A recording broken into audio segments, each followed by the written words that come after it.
Раз, два, три, четыре, пять. Друзья мои, всем привет, кто к нам заходит. Самое время занимать оставшиеся места. It's high time to take your seats because we didn't believe that there was so many people. So I believe that some people will stay near the walls. We still have seats. There are seats in the front line, but also in the rear. So please find your place because in a couple of minutes we are starting.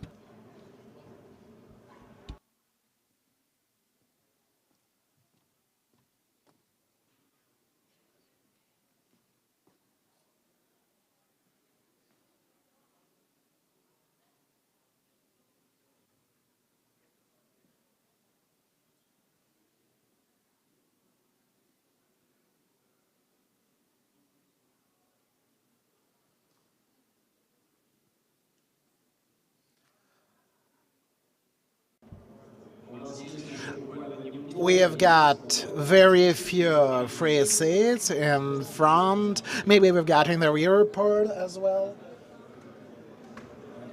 Therefore, everyone who enters the room, please find your seat in the ballroom.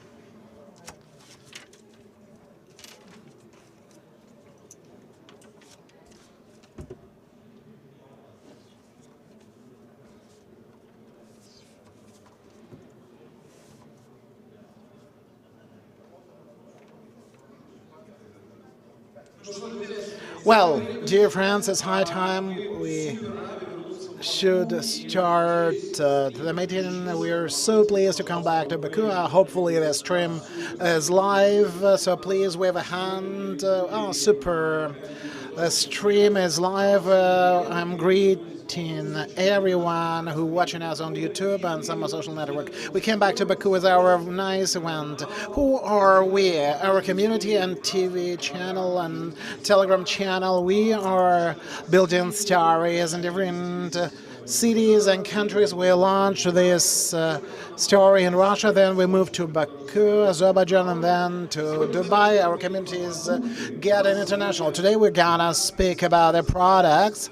Here in this ballroom we brought together perfect speakers who are gonna speak about building great products in 2025. We've got a mix of languages right here. I would start in Russian. I would deliver a funny presentation. Who attended the former meeting? Do you remember presentation with raccoons? Today we've got a presentation with a possum. You definitely like it.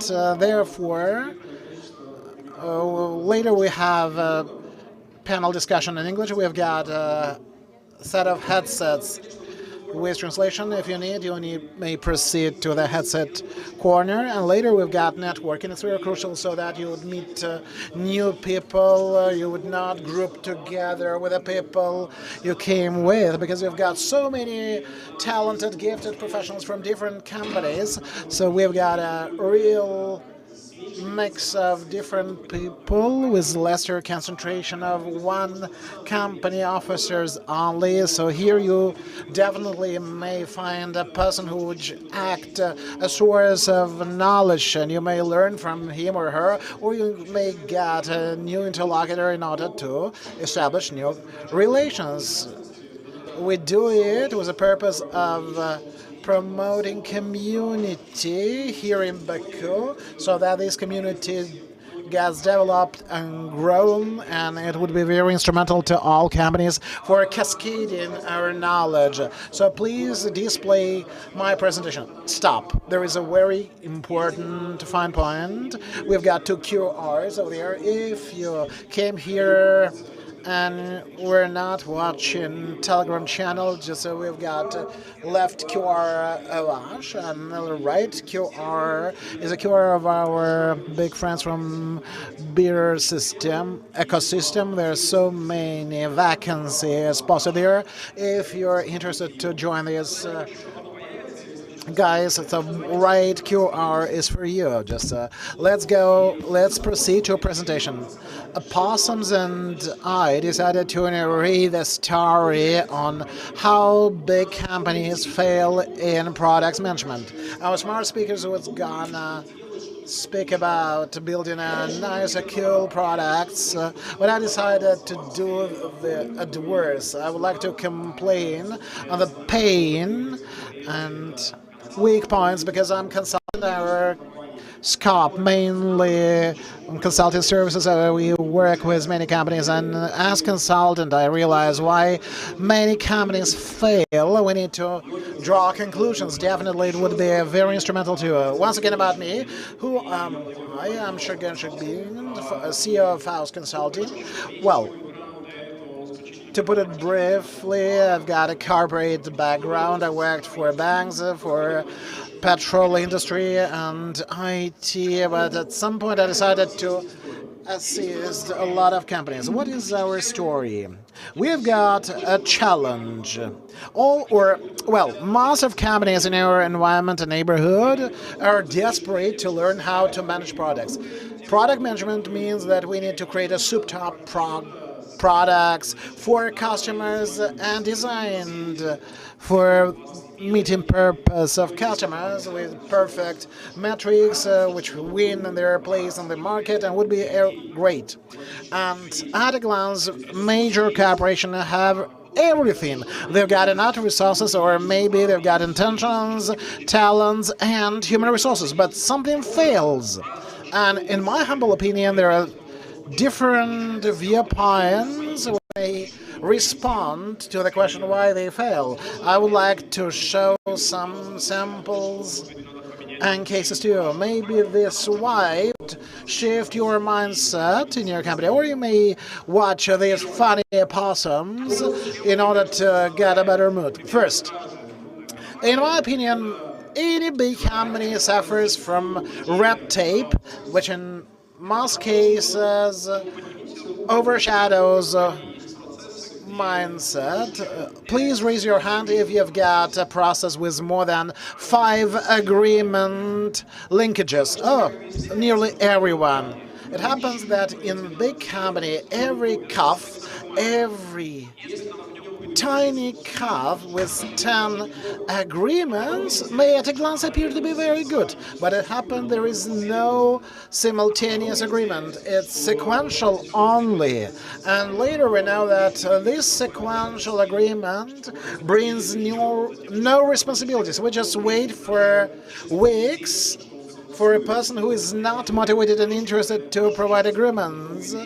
And the time will come and you just push a button for your agreement. You believe that there is some motivation or aspiration, but in fact, he happened to be in agreement cycle, but as a responsible person, he pretends learning material, and there are 10 persons like him. It happens that we wait for decades.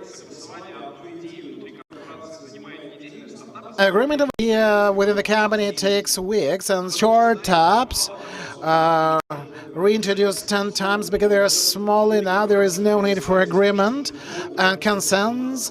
And intercorporate stories are a major pain. And there is a very nice case from one beautiful anonymous company which used to have a very nice app which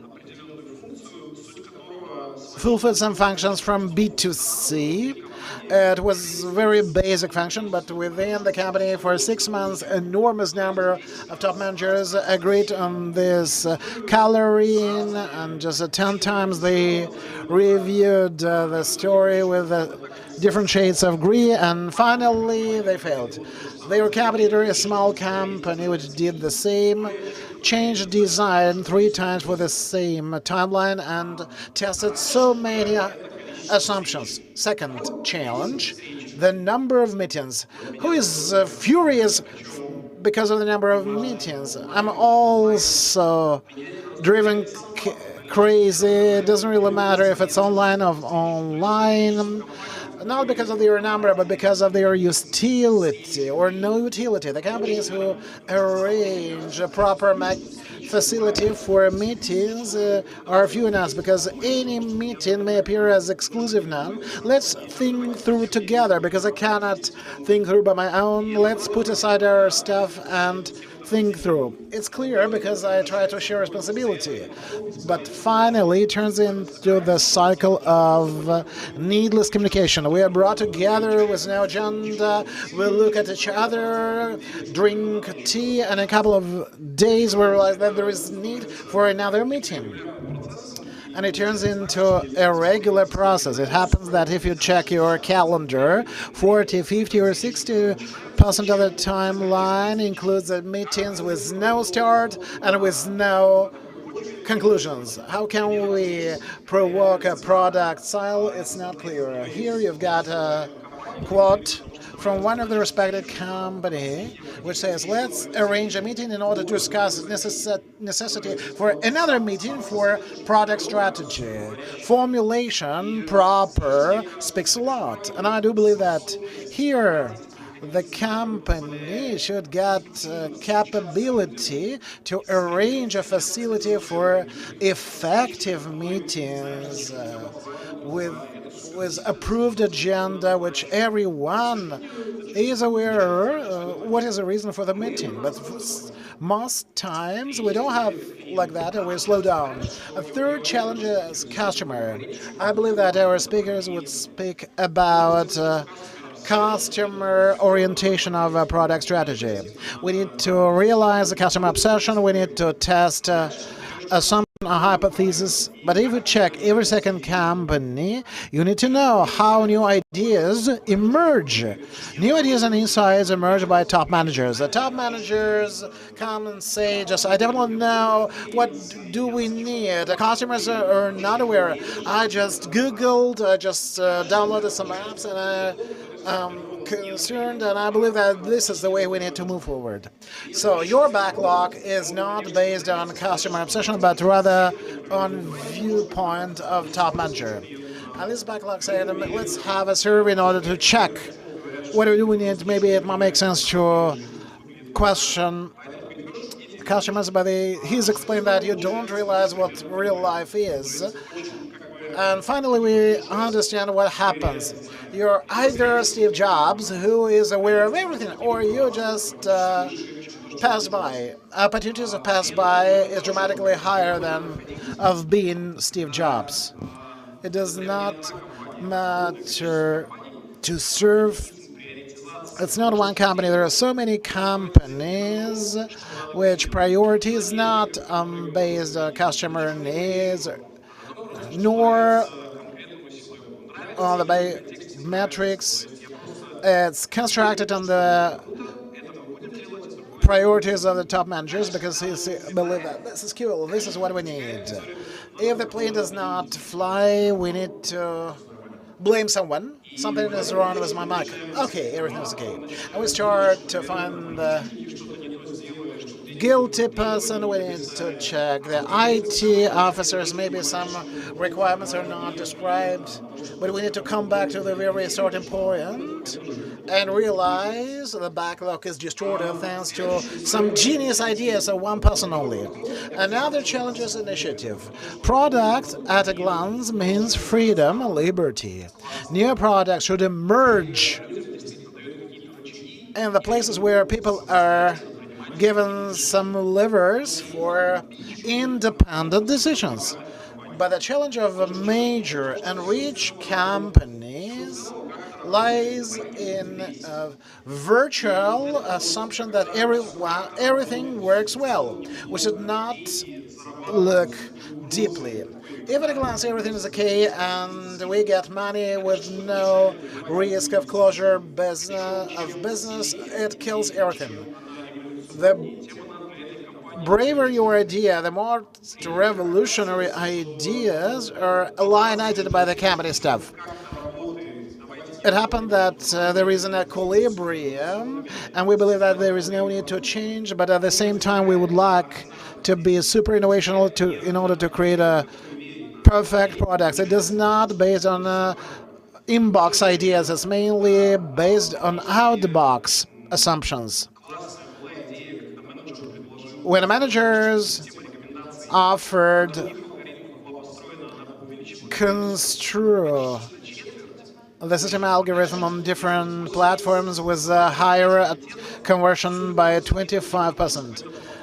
For within 8 months, there were so many meetings for permits, and people believe that it's weird and risky, and the regular conversion is okay.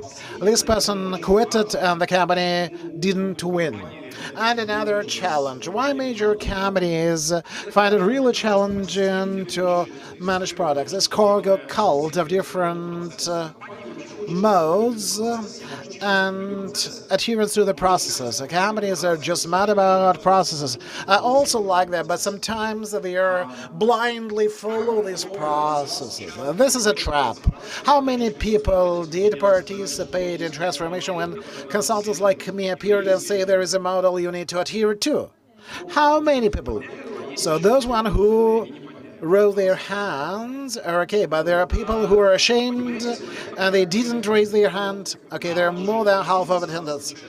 The truth lies in the fact that really enormous number of companies communicate with you and say there is a process or practice, and these cool guys won. You also gotta win.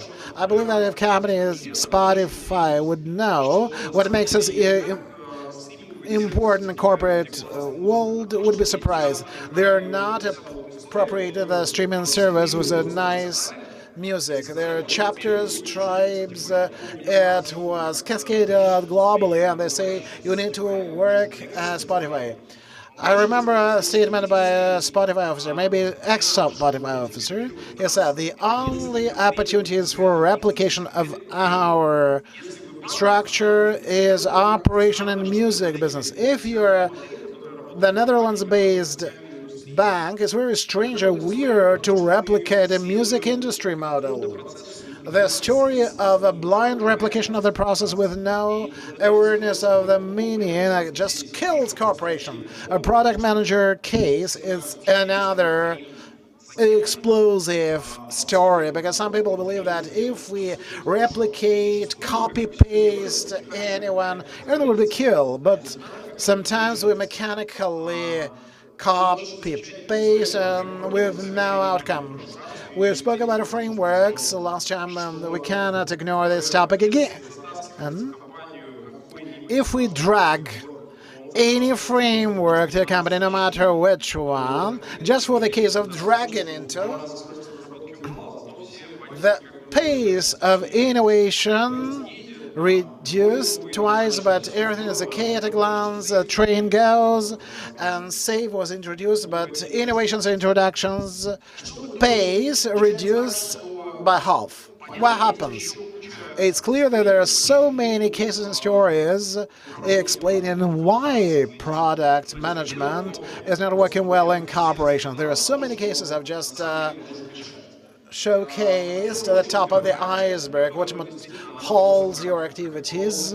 First and foremost is red tape. It's like a marsh which drags you from outbursts of innovations. Numerous meetings just for the sake of meetings, and waste of time for needless discussions. Absence of realization of who the customer is. We don't know who we are producing or manufacturing the product for. It's a tolerance for the ideas. We believe that everything is cool and nothing would happen. And a blind replication to any process without preliminary brainstorm. How not to be trapped? There is no one pill or one remedy, because it's a systemic challenge. With one consultant, with one training, with one book, you cannot heal the company. It's a long process of continuous modification of the company, but there is a basis and foundation. First, we need to start from decentralized decision making. People should be delegated freedom truthfully. I mean, truthfully, it's not like we delegate you some powers. Well, we do delegate, but we will check again. We delegate, but before the finals, we will check again. It's not working like that. You just delegate and provide your assistance, or you delegate, but the center of decisions lies within you. Red tape minimization. I believe that any major company should see their attempts and review of a red tape as a core value. It doesn't happen on its own. It's like a repair in the apartment. If you do repair 10 times, something goes wrong. The same applies to the company. If you do not facilitate the process, they would finally get aggravated.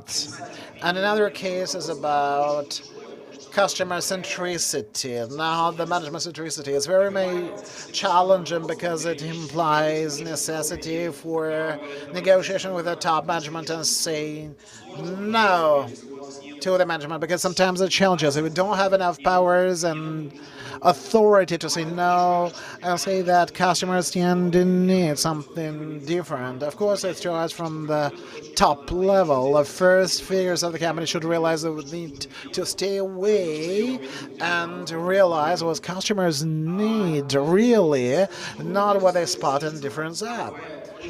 Risk management initiative might appear to be challenging. Sometimes it's very challenging to test revolutionary ideas and insights, but you may have isolated framework and contour for testing.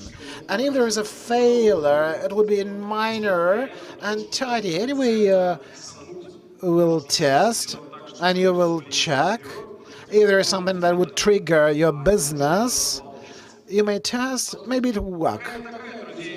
Well, this is the case and the story I was gonna share with you, dear friends. Despite of that, we're on the right track, and we are gonna to build kill products. And now we're gonna say how. And I would like to express my gratitude to you for your attention. And now we are going to shift for English. Here's Guvinch Domnes, Farid Mamadov, and Mikhail Sheglov. Unfortunately, Amit Purahit was not able to come to us today because he's sick. Sorry for that, but I mean, next time, definitely when we are in Baku, he will join us. So today, there are four of us. And guys, let's start with the short intro. Starting with Misha, tell us about what are you doing now, and short story about your background, who you are, and how you became the person you became. Yeah. Hey everyone, Sergey, thanks for the intro and thanks for the blazing presentation, loved it. So I'm Mikhail. I am Chief Product Officer of Umiko. Number one Azerbaijani marketplace, at least how I like to think about it. If you have complaints about your experience, you know who to go to after the meeting.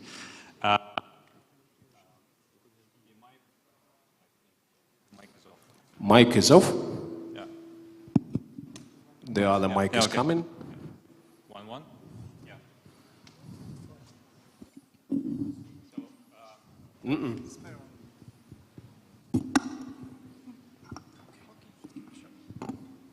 No, that one works. So I have, I don't know, around like 15 years of product management experience. Prior to that, I worked for 4 years at Bolt. I've been leading 2 verticals, micro mobility, it's actually present here in Baku, and I was also responsible for car sharing. Prior to that, I worked in a variety of companies like Yandex, Market, Avito, had my own startup, burned a lot of VC money. Before that, actually, I'm a geek. I used to teach, and I used to write a PhD thesis. So yeah, I have a bias towards that. So that's a helicopter overview of my past background. Now to Farid. Thank you. Hello everyone. Is it working? No.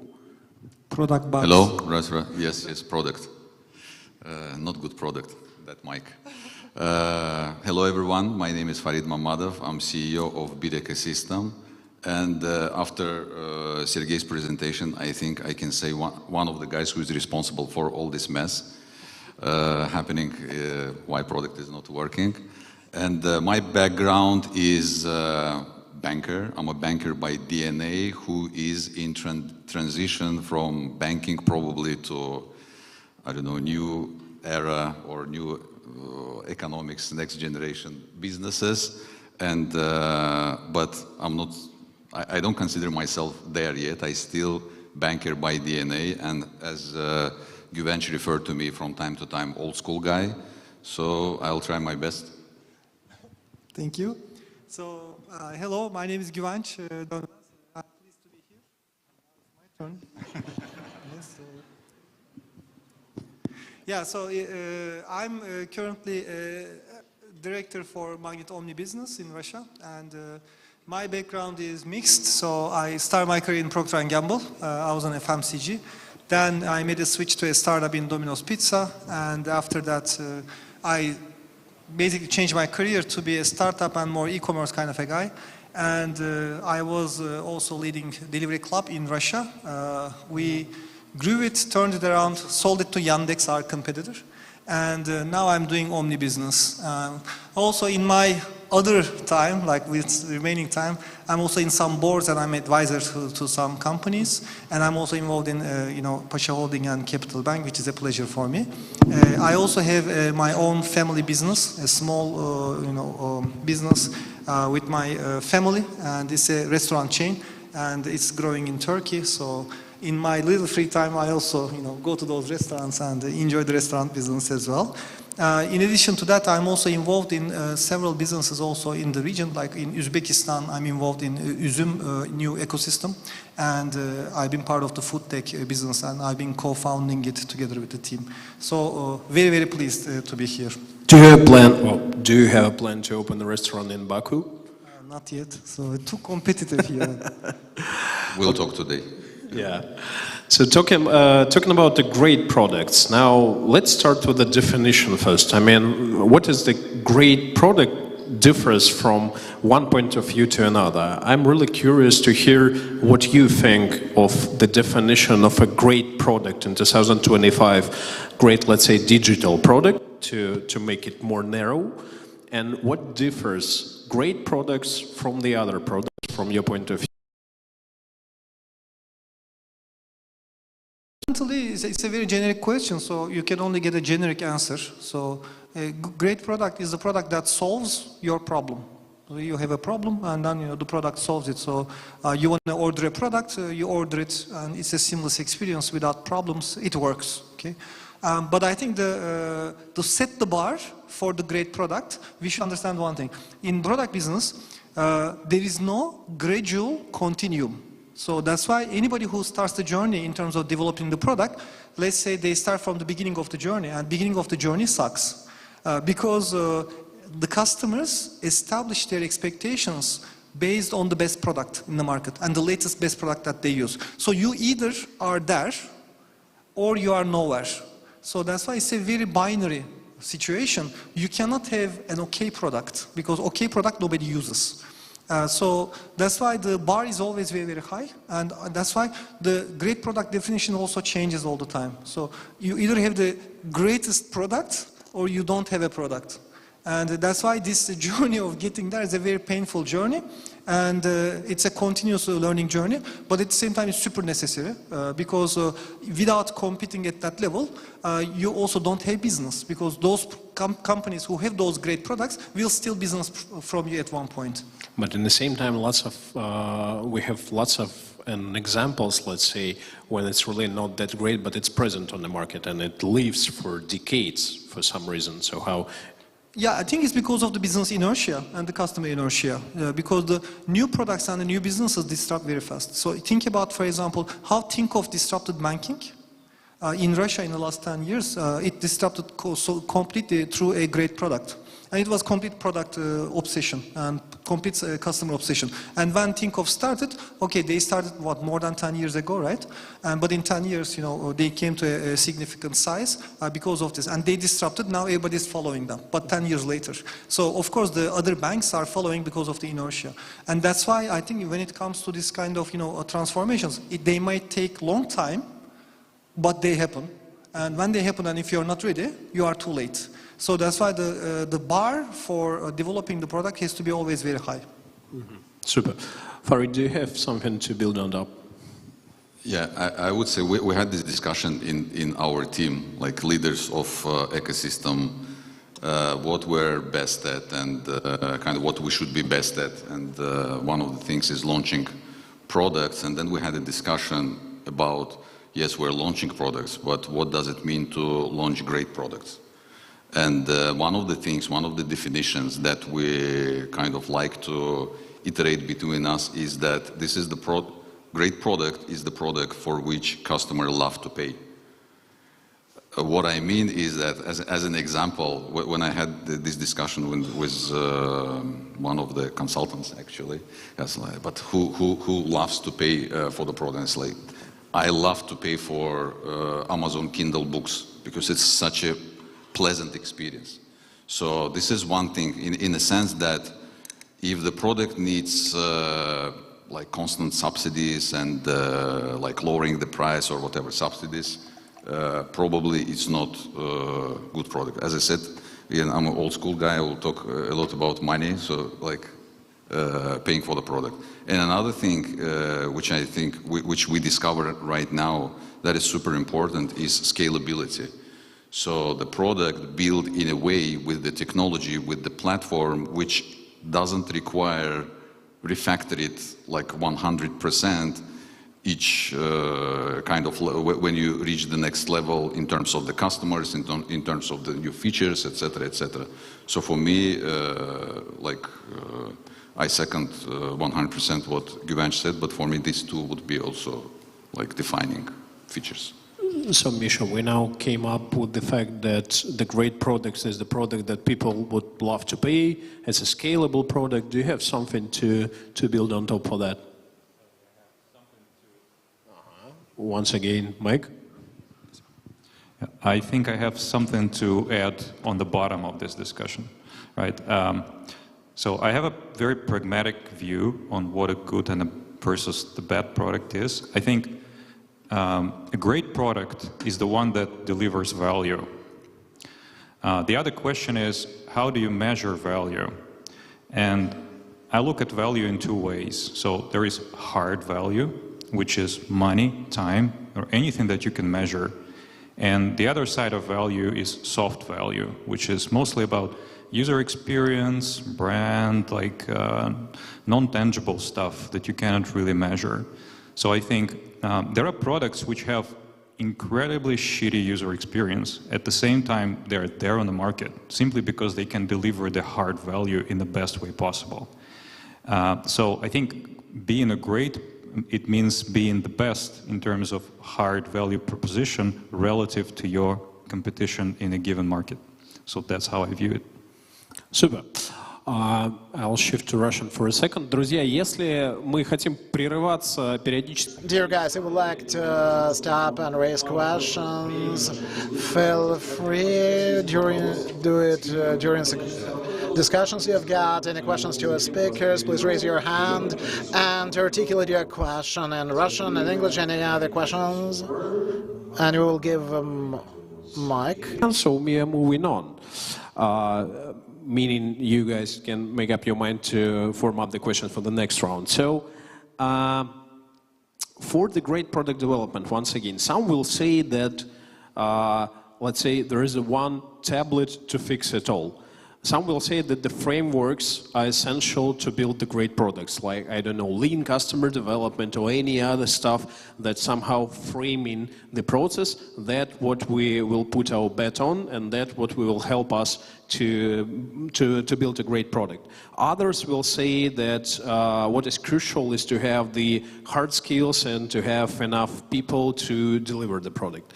And the others probably will say that the customer obsession is a number number one thing, so we have to understand what customer needs. Everything else is more or less the second or the third priority. So how would you define those top 3 ingredients from your point of view of what is really important and what is really required in a company to build a great product? Misha, let's start with you. Okay, 3 ingredients needed to build a great product in a company. Exactly. Okay, I think like those 3 ingredients would be, so 1, people, right? I think it's essential. 2, it's like strategic clarity, right? You really need to understand where to go. And 3, I think, well, you gotta have resources, right? To actually make it to the next stage.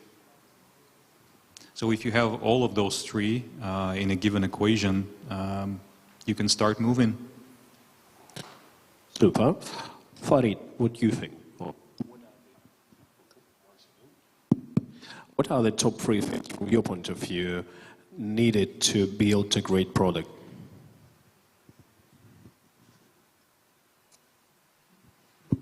No, it works.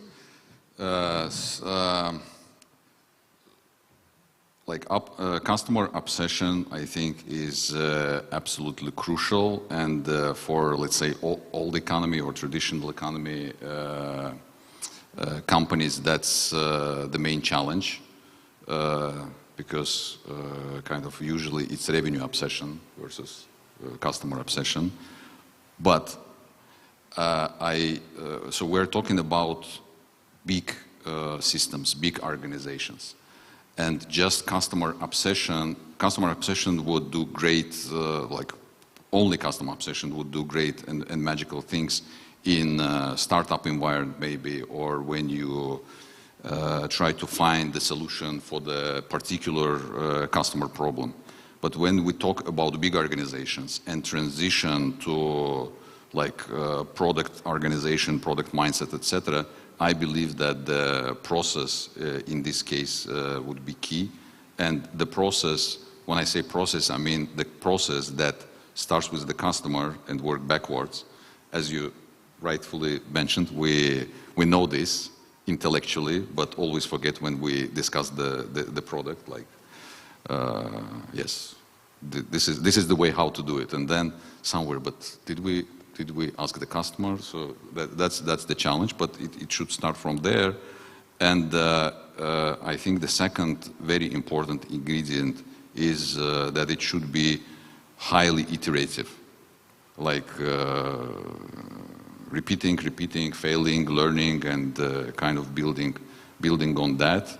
I think that's, for me, would be 2 main things. And again, coming back to sustainability and understanding of the unit economy, and we talked about it just before the panel with the colleagues, would be something that is also often forgotten when we talk about the What I'm really process. curious in what you mentioned is that how do you think what it takes for the business leader to shift the company from revenue obsession to a customer obsession?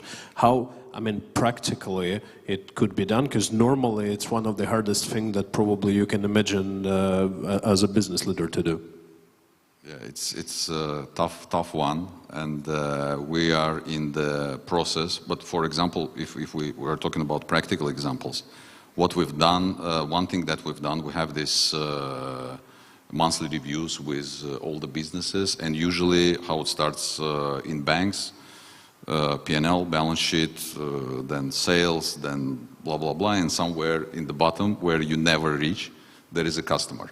So we, in all our companies in ecosystem, because we have vertical companies, verticals which are great companies and colleagues are represented here, we turn it upside down to the, let's start with the customer. So what was complaints, what were complaints, number of complaints, which particular ones, voice of the customer, what we're doing to solve this, etc.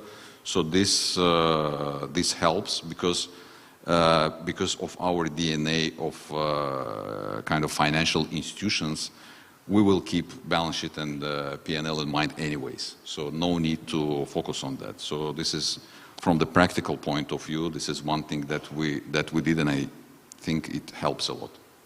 That's nice. Once again. 1, 2, 3. No? Oh, yes. What do you think? What are the... I think, you know, I will not repeat, but I'd just highlight one thing. The customer obsession, yes. Okay, so, you know, but I think it's very boring, you know, just to say about the customer obsession, because how you act on it is, Farid said, is the difficult thing, no? So that's why I'm very, very fan of process, like Farid. And in terms of the process, what you do is you take customer obsession and turn it into a model.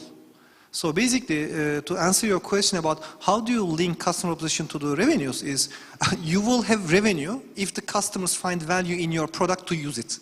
So if they like it and use it, you will earn money with it. It's a no-brainer. The question is like, are you going to create enough value? And then you can model this. So basically, any revenue model can be done based on the product, which is your new customers coming in, your old customers, you know, they are using you, they are giving you certain revenues. So if you model it the right way, then, you know, you can break it out and all the numbers are there. And one of the best ways, in my view, to transform companies to product orientation and more like, you know, revenue orientation with customer excellence is through the models. So you can do this model and you can start measuring your conversion, your traffic, your average revenue per user, and automatically you turn customer obsession into revenues. And I think this is the practical way to do it. One thing that I would add, which is an unpopular subject, is platform. You cannot develop great products if you have a shitty platform, or if you have legacy, or if you have monolith. And one thing that I, for example, suffered in my career, and I actually, you know, I'm talking here to, you know, with my experience, but I mean, you know, the number of the mistakes are higher than the number of the successes I have in my career. And one of the things that I suffered a lot in my product management approach is I didn't understand product and platform. I'm 47 years old. I'm born in 77. And I started to manage product teams too late in my career. So I don't come from like this guy managing the product and managing the engineers and all this cappuccino and hippie and, you know, coffee culture. And, you know, and it annoyed me. So, but my point is a very different generation, very different culture. And at the same time, it was very clear for me after 1 year, I was absolutely failing managing those teams. I was either micromanaging them with your stories, I could see myself in the stories, or they would come to me and I would be deaf to them. They were asking me, hey, we need to invest into the platform. They were like shaking in front of me. And I was like, yeah, what platform? Come on, develop this feature and that feature. And my, you know, short answer to the question is also, once I understood the power of platform, which actually understood after 1 year of failure managing Delivery Club and, you know, a lot of teams and failing with my results, I understood the power of the platform, and I understood you can do much faster delivery with a good platform. And one thing that I also understood as a top manager, which I didn't understand before, is I thought fast development is this, okay? So you go to the developer, put a gun to their heads, and they write faster code. That's what I thought. And by the way, a lot of top managers think this way. You tried that? Yeah, I tried that, of course. I took them, like I said, like, guys, do it or I'm gonna fire you, right? So, you know, because I was so frustrated. I never understood. Don't tell me you don't do it. You do. I don't do it anymore. I just motivate them now. So, in a different way. Without gun. So, it's very simple. So, fast product development only happens when you sequence the right things one after the other. So if you do your prioritization right, you will do very fast development, very fast product development. But what is the first priority? The first priority is the platform. Because if you don't fix the platform, you won't have business aligned stream teams who are developing fast. Because they will always depend on the monolith or the legacy or the platform or all the services embedded in the platform. And for me, that is the answer to the question. If you really want to create fast development culture and great product excellence, other than the basics of customer obsession and so on, you need to create a great small platform, and you need to give a lot of freedom to the product teams who can develop in a very fast way. And then your job as a top manager is to enable this process and making sure that prioritizations are right. You develop the right feature first, instead of trying to do so many things at the same time. And that's fast product development.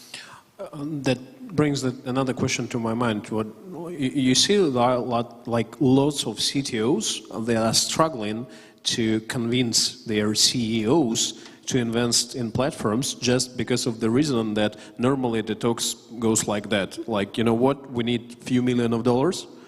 It will take us a year, and return is not guaranteed, probably next year, probably the year after the next year.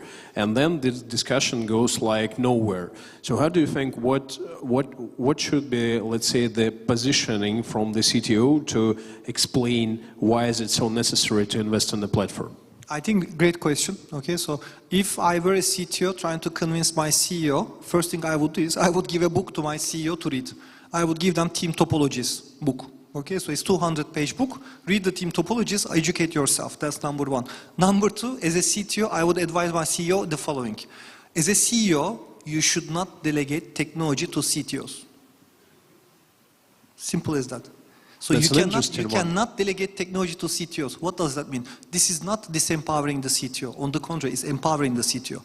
It means the technology is so important, it needs to be a CEO decision eventually. And that actually positions CTO very differently. And this is the second thing, which is the technology and platform investment is one of the biggest important investments that you should make. The point where CTOs and CPOs struggle a lot is to show the return on investment. How do you show the return on investment? Right? So, and actually you show the return on investment in two ways. One, how do you get return on investment? Like from business. You either reduce the cost, you increase the outcome. One of the biggest mistakes is the platform upgrade is too expensive. Why? Because CTOs make the following mistake. We're going to upgrade everything. I need so many people. This is this much cost. Okay, where's the return? Right? The return, well, we will write faster, greater product, and it's not clear. And that normally stops the conversation. Actually, what should be done is the platform upgrade always should be a parallel activity. So, because what is a platform? It's a monolith. How do you get rid of the monolith? You cannot get rid of the monolith by at once. You do it chunk by chunk. What is a monolith? Monolith is a number of services embedded into each other. A monolith, the typical monolith would have 13 to 15 services inside. So you take one service out. Okay, so how do you take that one service out? What I do, I take the product teams and there's platform team. And the CTO wants, I want more platform teams. So I take product teams, the one who suffers the most from the services, from the legacy. I take them, I say, okay, you take this service, you take it out of the platform. And this product team takes that and dechunks the monolith, and they kill that service out of the monolith, and they take it to themselves. And this is one of the best ways, because then you motivate the product teams to get rid of the, the monolith without paying so much extra, and they maybe freeze the feature development for 3-4 months. But then the product teams will be free and autonomous after that, and then they go super fast. And they are very motivated in order to do that. And this kind of smart dechunking strategies, demonolithizing strategies. And by the way, again, read the book Team Topologies, all of these things. You don't need to listen to me, my shitty version. The book is explaining all that. I learned it from them, and I did that, and actually it really, really works. Yeah, I agree fully about the Team Topologies. As usual, why we love Güvenç so much, because he is giving structured frameworks. I see people taking notes. Okay, guys, we are now ready for the questions from the audience. If you somehow... I'm back in Russian. Если есть вопросы, друзья, сейчас самое время себя обозначить руку. If you've got any questions, guys, you may raise your hand, just so you may articulate your question either in Russian or in English. Just who is brave? So there is one risen hand over there, please. Good evening. So here you discuss important things to be noted, but no one spoke about in the house officers should be happy in order to make customers happy as well. So no one spoke about the officers or employees. I believe that it's a very important ingredient. The first word he said, people.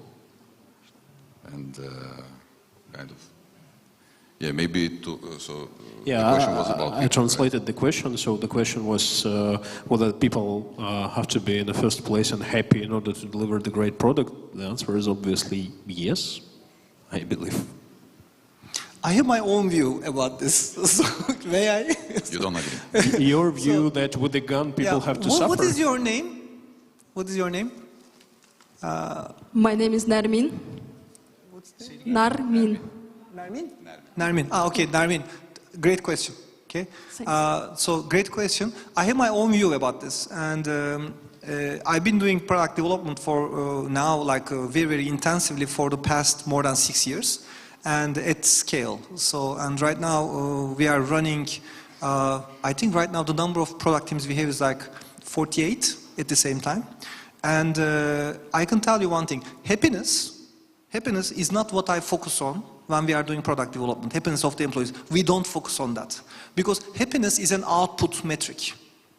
You cannot just make people happy. Like taking people to outside events, doing team building, trust, closing their eyes, jumping on each other, does not develop happy teams. I did it, it doesn't work. So what really creates happy teams is the following. You give them a challenge. You give the employees a challenge. You give them autonomy. You give them good platform, because without platform they are all miserable, okay? And then you give them targets, which are business targets, which is exactly what Misha talked about. And then you let them solve the problems, and then you just supervise it. And you supervise it, and you understand if they are stuck, you guide them. If they need resources, you try to give it to them, or you shift resources. Or sometimes they do prioritization wrong, and you give them your view. But if you do this, what I see is achievement is the #1 psychological driver in the universe. And when the teams are solving the problems and they are doing it themselves, it creates the biggest happiness and biggest motivation.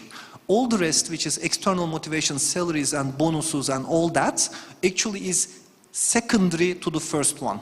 If you don't have the first one, you have to pay a lot of second one. But if you have the first one, great. Okay, then actually you can do less with the second one. You see, Google engineers are not the best paid engineers. They are not. They are actually the lowest paid engineers, but they are in Google. There's a reason for that. But when they get out, they get the best salaries. So why? Because what they are doing is for them super cool. So their salary is the job that they do. And I think this is the kind of the way we should think about employee motivation, and that's what I try to do. My question not about salary. Okay. It's not about money. It's just be happy in this company. Okay, love this product. Okay, got you. So in this case, that's what I said. Give them a challenge and help them to achieve it.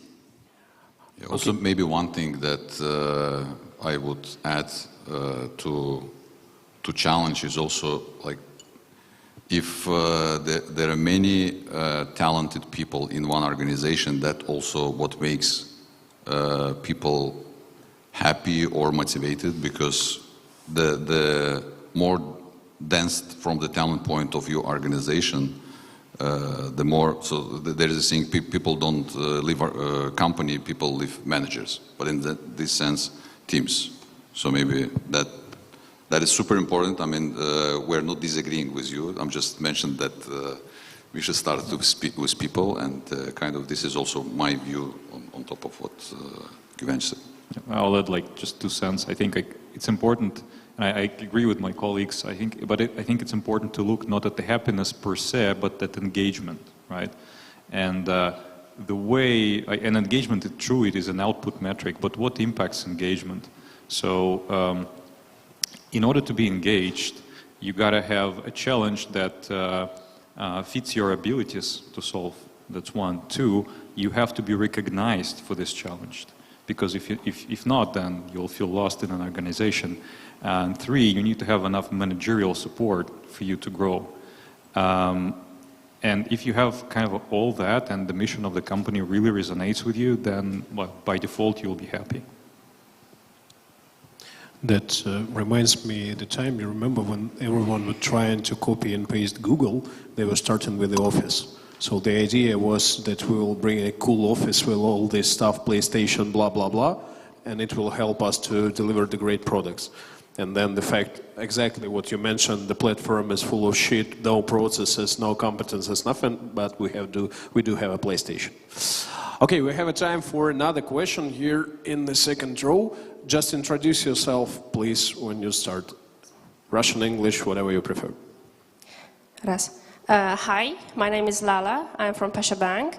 My question is to all of you. What will be your approach to integrating AI into product development in 2025? Thank you. We were expecting this. Who would like to start? Misha, probably you? Yeah, I can start. I think AI is like, in a way, electricity. So it's like everywhere already. And there are really a lot of use cases where it can be applied, which is quite evident, mostly for like automated, repetitive work, right? The biggest use cases are like customer care, content generation, that sorts of stuff. And I think this is what is going to prevail. So it's going to be like the norm. But I think what is actually happening right now, like the shift, is that organizations have started to realize that AI is like part of the infrastructure. It's not just like a chunk. It's not just like a project in a backlog. It's something that should be approached for more like a domain leadership perspective. So I think like in a way, if you look at it from the product perspective, nothing has changed. AI has been there. Like machine learning is like, I don't know, like almost like 100 years old. And we've been working with AI for like decades. But I think what has shifted is like the prevalence of AI and the applications of it had become like much like bigger, much more widespread. So yeah, it's going to be everywhere, pretty much. Yeah, I would add that we are trying this use case approach also in Yumiko, and it will be there. I agree, but the challenge is that we are at the point, and we are talking to the experts, and they say, almost all of them say the same thing, that we are at the point of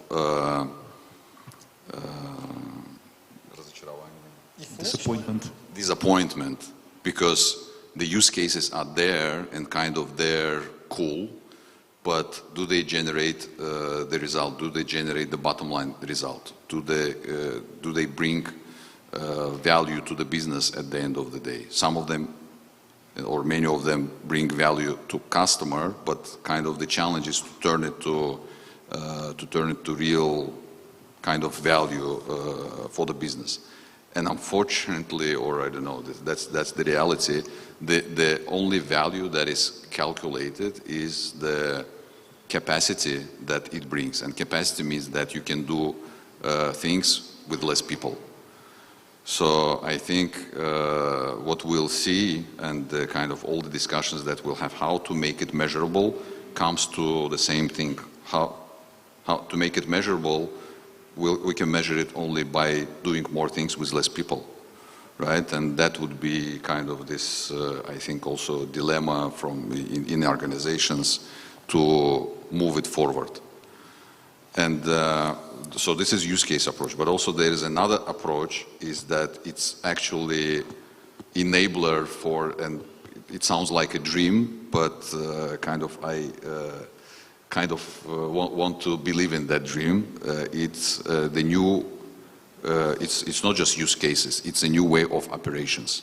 So end-to-end building from the zero-based approach on the kind of abilities or capabilities that brought by AI can change. For example, we're talking about product development, and we had discussions with numerous consultants about that, how to build the end-to-end product process based on this enabler that would bring kind of average of the organization and product development capabilities a little bit up.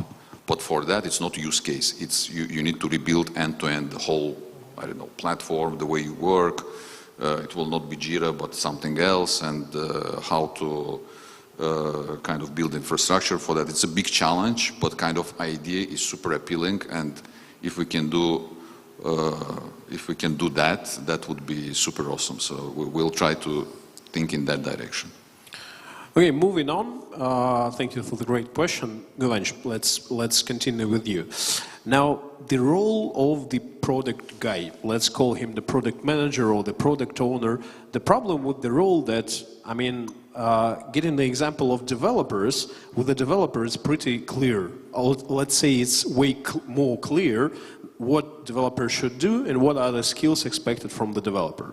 Now, with the product people, it's like, you know, a lot of companies treats completely differently this role, and I'm really curious of what you think of this product, let's say leader, not to market with a product owner or product manager. What are the top, let's say, top 1, top 2, or top 3 skills that you are looking for when you're hiring this kind of guy, and what he or she should be responsible for? Okay, I think it's a great question, and I have a biased answer. It's biased because of I did not come from a technical engineering or product development background. I came to the product management from the top. So, you know, I was a top manager, and I had to develop product in Domino's not to go bankrupt. So the company was bankrupt. So I had to approach it completely from entrepreneurial standpoint. And several things that I learned is, of course, my answers are related with this. So the first, the product manager is the guy who is extremely in touch with the world. So my ideal product managers are always out there in the market, buying the product, delivering the product, hands-on, you know, that kind of people. Maybe it's because I also come from this kind of background, which is a much more transactional business, you know, top manager. And those kind of people can translate their own unique insights into products because they are out there. So I'll give you an example. When I was in Delivery Club and we were suffering with the, you know, the courier shortage, so we were regularly, as a top management team, going and delivering the, you know, ourselves. Wearing the uniforms and doing, you know, 14, 15, 16 deliveries, doing 14 kilometers a day without the bike and everything. And then we were using the product.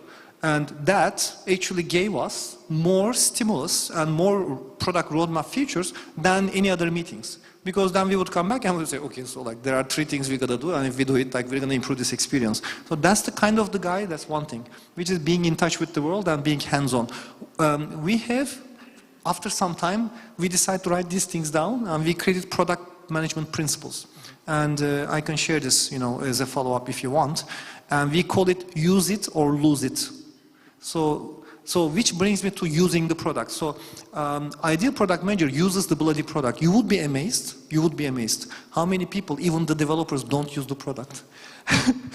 They use another product. I would be like, and we, for example, create a competition in the, when we were in Delivery Club. We said like, who's gonna use the product more? I won.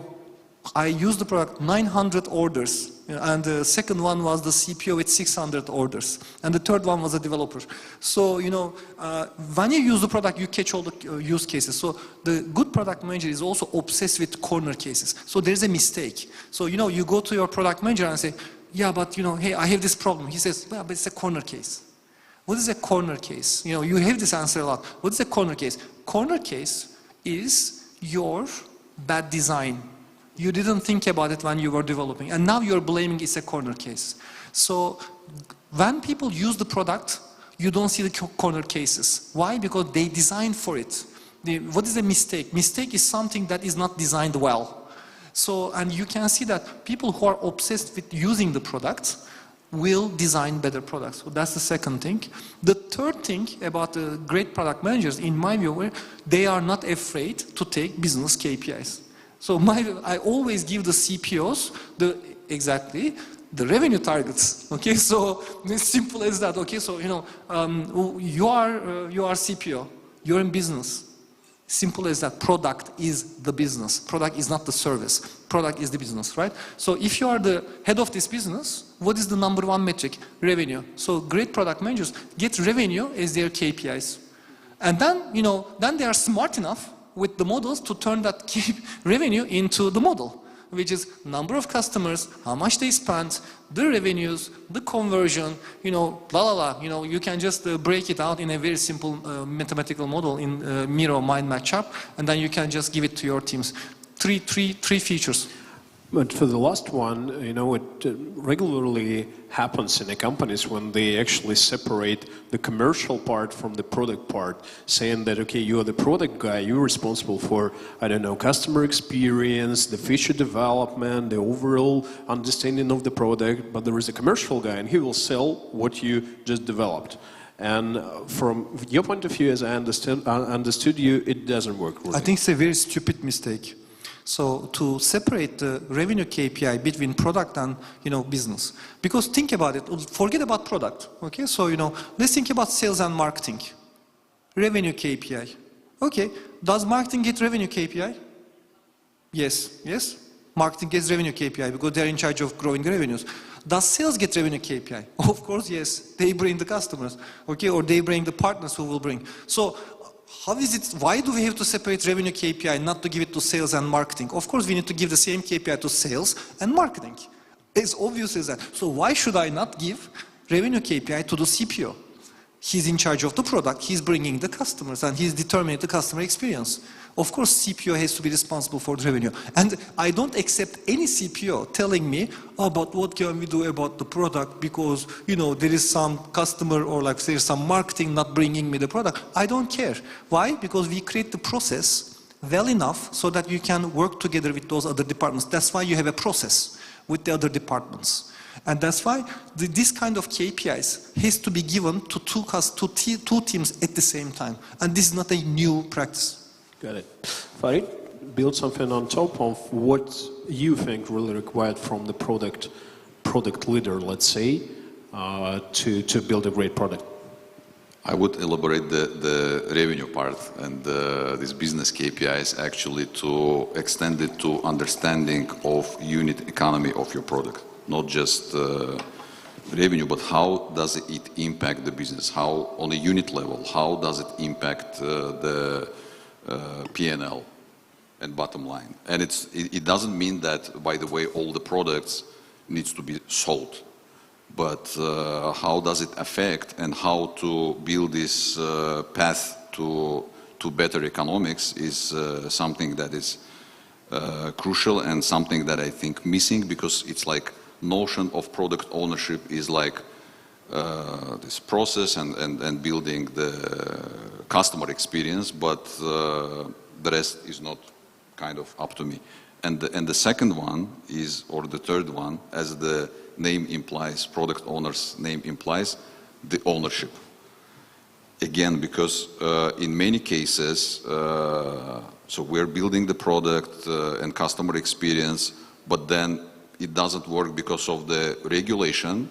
So it's not my problem. It's problem of CEO to talk to the regulator, and especially it's very applicable and relevant for us as we're banking-centered ecosystem. So this is the expectation. So you start from whatever the journey or the kind of enablement of the product starts. If it's regulator, then it's your perimeter, and it's end not with the sales, but it ends with the post-sales and how customer use the product, and if they want to return the product or kind of get their money back or whatever. That's your perimeter, and that's ownership. Like one of the things that we need to kind of define better is the ownership as a wider notion. Okay, I think it's time now to talk to the audience. Guys, show the hands if you want to raise the question. Вопросы, друзья, сейчас самое время. Guys, it's high time we should raise questions. Mihail, from the first line, our good friends, Good afternoon, colleagues. Mikhail Gromov, CTO Bank. The question is, everyone speaks about product owners, and later they claim that we recruited product owners, but they act as product coordinators. They lack ownerships, and we always in quest of people with less ownership, and they say product owners should act as a mini CEO. If you can act as mini CEO or true CEO, why don't you start your business? Why don't you do business? What is a way for finding and motivating product owners rather than product coordinators?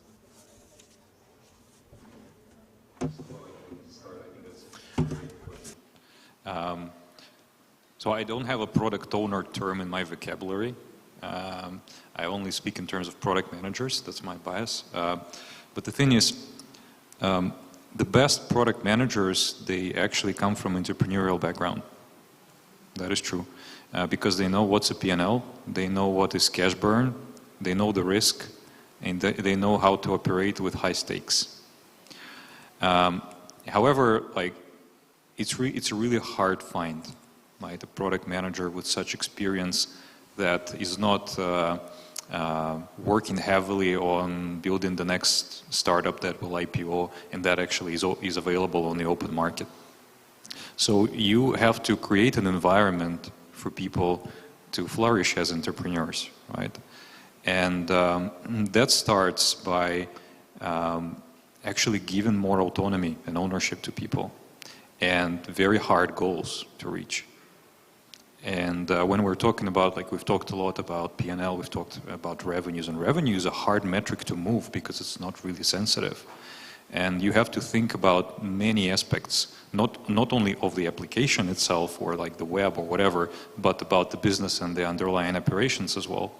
So you have to step outside of your comfort area. But it takes time. Growing such mini CEOs inside the company. Okay, we do have a time for another question. Can I just sure. that question, because I like it a lot. I was thinking about even for myself, like, it's a great question, okay? And I can tell you the following. So, you know, I work for a corporation, and I don't have to work, okay, for a corporation. I have corporate skills, and I have entrepreneurial skills. And I also created my own business. But I'll tell you one thing. Own business, it's so difficult, okay? So I've been working on it for like since 2012 with my family. It's not like I don't have the skill set, I don't have the capital, but after like 10 plus years, we only have 21 restaurants, okay, and 1 production center. 10 years, you understand, 10 years. So, this is the impact that I can create with my family on this business. Only 10 years and 10 restaurants. Whereas I work for a corporation, and and I have the resources and the skill set, and I can gather a team together, I can attract investments, and then we can actually, grow our business, like in the case of Delivery Club, from 200 million GMV to 2 billion GMV. From like, less than a million, orders per month to 11 million orders per month. So when you think about it, the cost versus the benefit ratio, and this benefit, I'm not talking about the material benefit, I'm talking about the impact to the society. I generate more impact to the society when I'm part of a corporation. Why? Because I can run a big machine. Or I can take some middle-sized machine and I can make it big. Instead of taking a small machine and try to start up from 0 to 1. So that's why it's very important when we talk about people with ownership mentality. We're not necessarily talking about always people with 0 to 1 skill set. There are people who are great in 0 to 1. Give them startup roles, give them, new trials and so on. But there are also people who are with the skill set with, 1,000 to 1 billion. I'm on the second part. I'm very good in 1,000 to 1 billion. I'm terrible in 0 to 1, right? So I think this is the kind of the people that you look for. If you are looking to start new business, get an entrepreneur. Probably it's better, right? So, and give them, some incentive in that business. But if you're trying to, look for accelerating or turning around business, get somebody, with different skill set. Probably that's the answer. So we're looking for people like that, and they can be either from corporate or entrepreneurial background.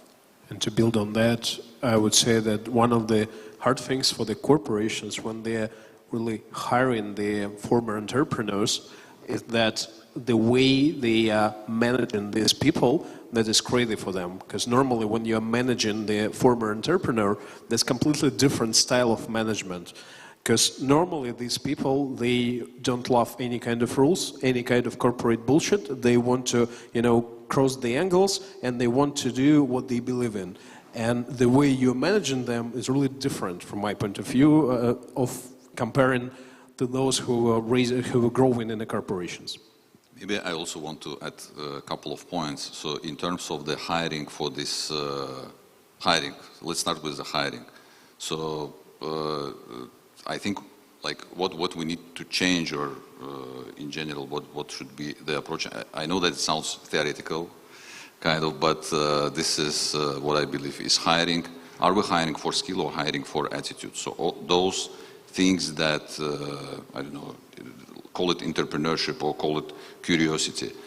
Are we concentrating more on that, or are we concentrating more on the skills of this domain that people did in their career experience before that? This is the one. And then after we even, when we find those people, how we as leaders help them or discourage them from being this kind of building this ownership by giving them the task or asking them to bring a plan. And I know that it's again theoretical, are they mature enough, etc. But then this is our job, I believe, as leaders, to mentor them, to help them to get to that point. So I think our role as leaders in developing and learning and mentoring and not giving tasks, because it's the shortest route, right? This is like intuition. I know how to solve it, let's do it. But then are we helping to turn this to turn people to coordinators or to owners? That's, I would say. Yeah, so the question is over there. And there is also a question. Okay, we will get back to you shortly, but Lena, let's start over there. In the middle, yeah. Raise up your hand. Спасибо большое. Thank you so much. Aizen Aderov, data scientist from UMECA. In the very beginning, the big focus was on negativity, on red tape. It's partly true, but very frequently you spoke about fast development. The question is, well, conditionally we've got tasks to be solved quickly, immediately, but at the very time it's very crucial to pay attention to quality. How can we tackle this issue? If we do everything quickly, we sometimes compromise with the quality, but we don't want to be trapped by red tape. How can we stay away from both externalities? A rock star. Because you were capable of delivering like a working AA pipeline in literally 2 days. And I know where this question comes from. I know the context behind it. So I think it's important to think about the business impact and have urgency. And that's why we want to deliver a fast working prototype as quick as possible. However, in order for this like working pipeline prototype to be sustainable, we'll have to think about the infrastructure behind it. That's just going to be like the second step. And it's important not to forget about this technical debt. Because if we will overlook it, it will just like stay behind as legacy that other teams will just stumble upon. So yeah, and you'll hear from me on this. Yeah, I would summarize it in a way, as I think Mark Zuckerberg says, break things, but then fix them. One of the things actually, listening to the question I thought about is that what is the good quality of the product owner is also action for bias. And I believe that this is the good quality of every company, action for bias and not being perfectionist. But at the same time, of course, what Güvenç learned and started from the platform, this is what we're learning. So we're hitting the situation when CTO shouldn't explain to us anymore why the platform is a good thing, because we kind of understand that we cannot do more great and faster things without the platform. So that would be, I like this mantra of breaking things and then fixing them, but kind of not forgetting about fixing them and this technical debt. I'd like to add to this, and also, you know, I think it's a great question, and you need to, that's why platform is important, but I think we should not make the mistake of platform is technical. And platform is not only monolith and the code, okay? The platform is how development teams work. And, you know, the DevOps is a very big part of the platform. And that's why, for example, I recommend the book, Accelerate. And what is the, you know, the 4 KPIs of development? You know, all the DORA metrics, you know, deployment frequency, change to fail ratio, mean time to recovery, you know, all the 4, right? So, you know, but what is platform? Platform is also how you work with the teams, how you organize them, you know. Are you developing code in 1 day or 2 weeks, right? So, you know, so these kind of things are also part of the, and DevOps is part of the platform. What is your quality and testing and automation and all that is also part of the platform. And now coming back to your question, if you develop platform, then bureaucracy actually goes away.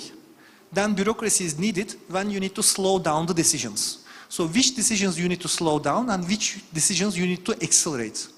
Anything you can break and fix, you should accelerate.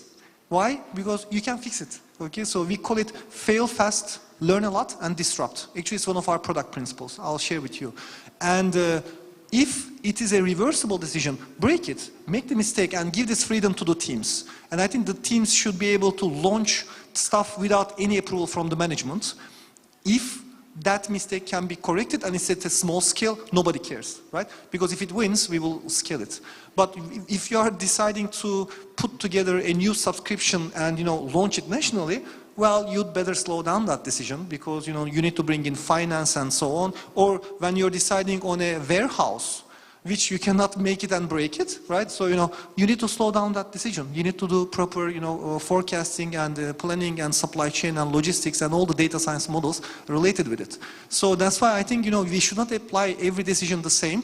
Bureaucracy, unfortunately, you know, one of the things I learned in my life is bureaucracy is necessary. Because bureaucracy is good process, okay? So bureaucracy is bad word when it's not necessary, right? So that's why fast decisions, no bureaucracy, team autonomy. Important slow decisions, bureaucracy is necessary. Super. The last thing I want to tackle on this panel, I actually even mentioned it in my talk, is the copying and pasting the good things from the big companies. Let's put it like that. Many companies are trying to, like, they are overseeing what is happening in the world. And for instance, in Azerbaijan, for some reason, and I even know for which reason, Amazon is really kind of popular in the corporate world.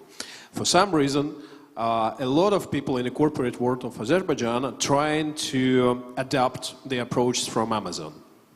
Now, the problem is with many different companies that they're taking some sort of the practices from those Amazon, Google, Meta, whatever you want, but then the magic doesn't happen for some reason. So they are writing the 6-pagers, they are trying to make a press releases or walking backwards, but for some reason, you know, the happiness is not coming. So how do you think why it happens, and what would you recommend to those business leaders who are trying to adopt some practices from those great companies? Farid, let's start with you. Yeah. Yes, we love Amazon, and actually I personally love to copy. And I also like this mantra of Elon Musk. I think if you are not reversing 20% of your decisions, you are not ambitious enough. So do mistakes, but then be smart enough to reverse them. And why I like Amazon? Because I think that principles or some practices that they have, they're irrelevant of their business. So you brought this example of Spotify, and they say that it's applicable only if you're a music player and all that stuff. With Amazon, I think it's different, because what some of the things that they preach is that the process of the bar raising and hiring great people. So it's relevant for any organization. 6-pager, I think it's relevant to any organization. And some of the other things like independent teams with the single-threaded leader is applicable to any organization.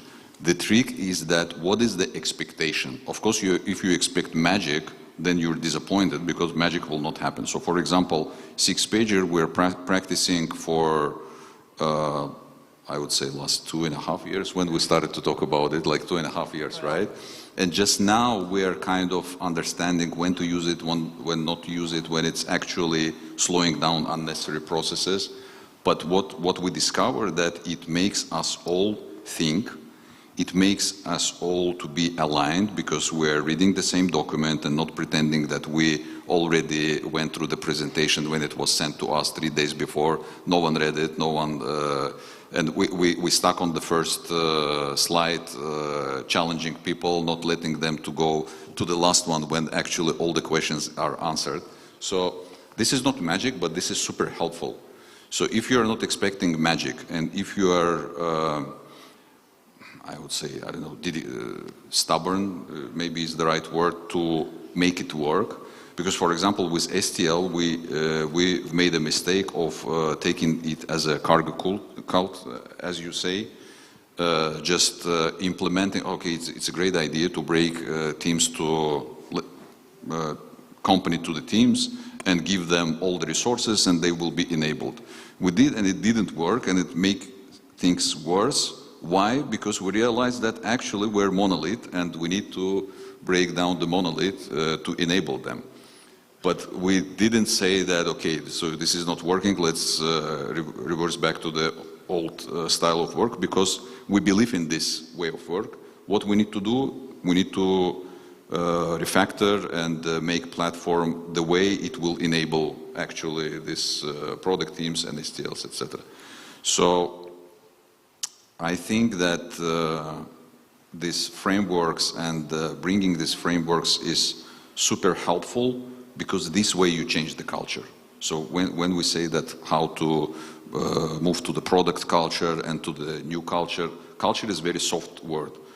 What I believe is that you need to build a system that kind of create the barriers not to go outside of it to the area of wrong culture, and then after a while, hopefully you raise the barriers and it just flows the way you want, because just this is the processes taught us to kind of operate in that way with 6-pagers, with other things. Misha, I can chip in with my 2 cents. I think like why just the copy-pasting approach fails typically in companies, I think for 2 reasons. Like first is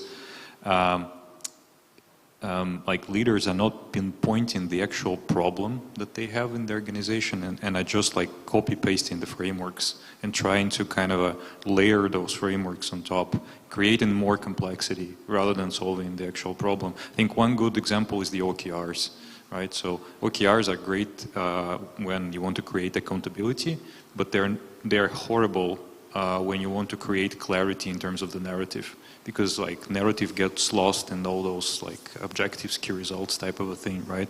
So if you just blindly copy paste it, you might have side effects like this. Maybe you need to think through and adapt this framework specifically to the needs of your organizations and the problems that you have, right?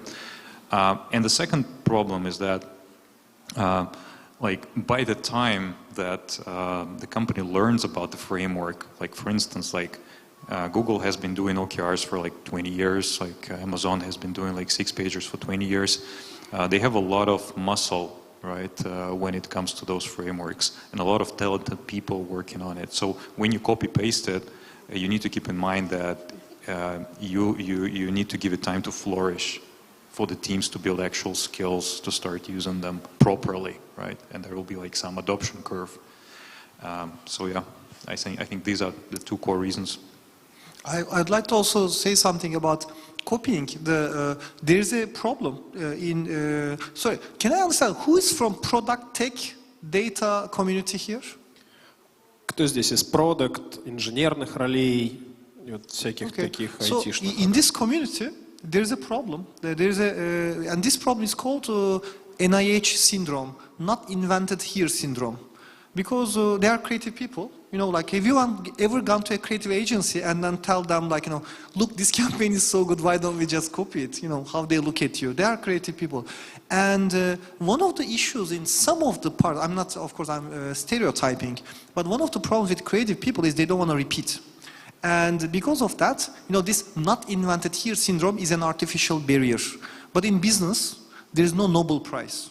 The only Nobel Prize is your revenue and unit economy, right? At the end of the day. So the whole point is about you don't have to invent things if they are already invented. So you don't need to reinvent the wheel. So that's why actually I love copying, like Farid, okay? So why? Because copying is getting great return on investment on the R&D investment of your competition. So they do all the R&D, they do it, it works, they prove it, and you look at it, great. And then you just copy it, right? And then because you know that it works. The question is it really solving your problem like Misha said? If it is solving, who cares who invented that? So, you know, because this is free ROI for you. So that's number one. But there are times that you cannot copy, okay? So I'll give you an example. So we were working on the unit economy of Delivery Club, okay? So we started to earn a little bit of money with the unit economy. At that time, I'm talking about 2021, COVID times, and all food tech businesses were losing money in the world. And, you know, China did unit economy positive. We were trying to follow. And we got to a point of real, like, you know, hey, we can do break even, right? So in terms of unit economy, you're delivering McDonald's in under 30 minutes. Of course, you're losing money. And they are paying you very little commissions. So we started to invent mechanisms. We said, like, look, what we can do. We need to, and then we said, we should, like one guy said, like, you know, we should invent new fees. As long as we can justify. Okay, I said like, we have already delivery fee. They said like, yo, we should invent the second fee. We said, okay, what fee can we invent? They said service fee. Okay, so, you know, I said service fee? Yes. Why? Because we are servicing the customers. It's not about the couriers only. We have a platform, we are servicing, ta-da-da.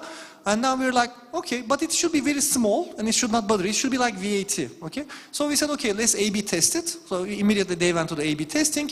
We put 30 rubles at the time. 30 rubles is like 30 cents, sorry.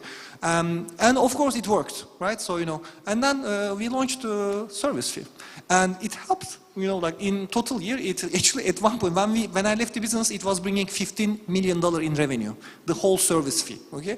So, and then later on, we were discussing in one dinner about this case, how great we invented the service fee. So the guy came to this, he said like, guys, I have one admission that I want to, and we were celebrating him and so on. And then we said, what? He said, I just copied it.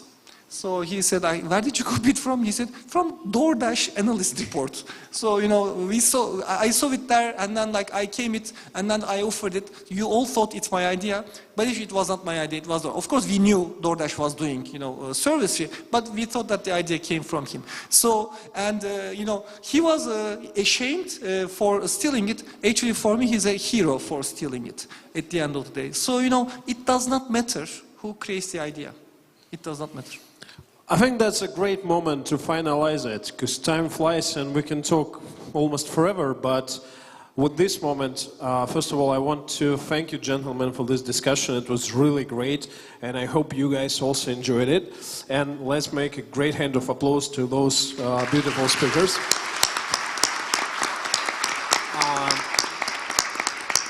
And now I'll shift back to Russian shortly. Друзья, сейчас...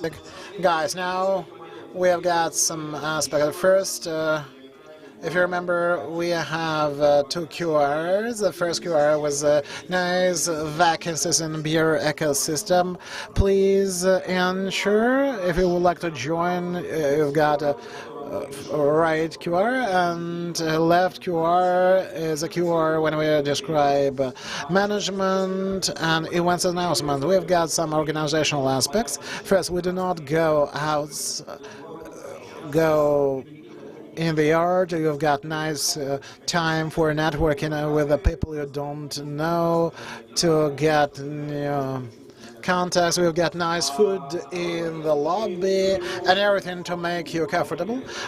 Besides, we come back to Baku in April. We do not disappear. Please follow our announcements. We are about to announce new event, and thanks for being with us in this ballroom. And now we'll meet him in networking session in the lobby. Thank you.